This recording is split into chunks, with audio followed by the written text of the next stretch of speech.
J'ai été serveuse pendant 4 ans. Ensuite, j'étais en congé maternité et j'ai été 2 ans au chômage.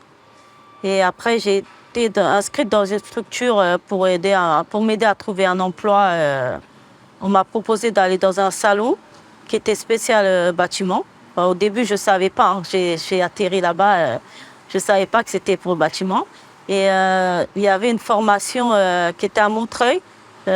C'était une formation, tout ce qui est assainissement, terrassement, pose de bordure, tout ça. Et ils m'ont proposé un mois de stage non rémunéré pour voir à peu près si ça me plaisait réellement. Et j'ai fait les 1 mois. Ensuite, j'ai été contactée par le GIEC qui m'ont proposé une formation de coffrage.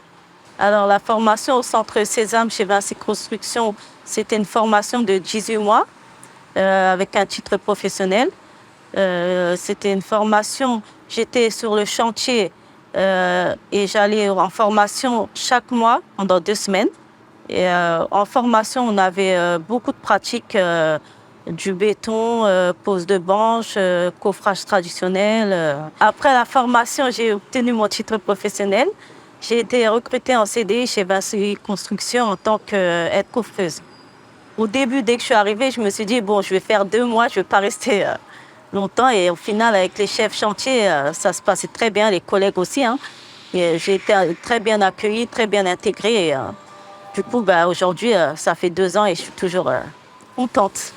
Je me vois dans peut-être 10 ans chef chantier, pour l'instant.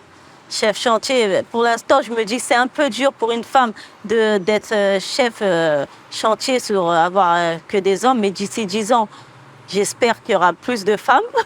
Donc, j'aurai peut-être des femmes, des hommes, de la mixité à gérer. Je me vois comme ça dans 10 ans.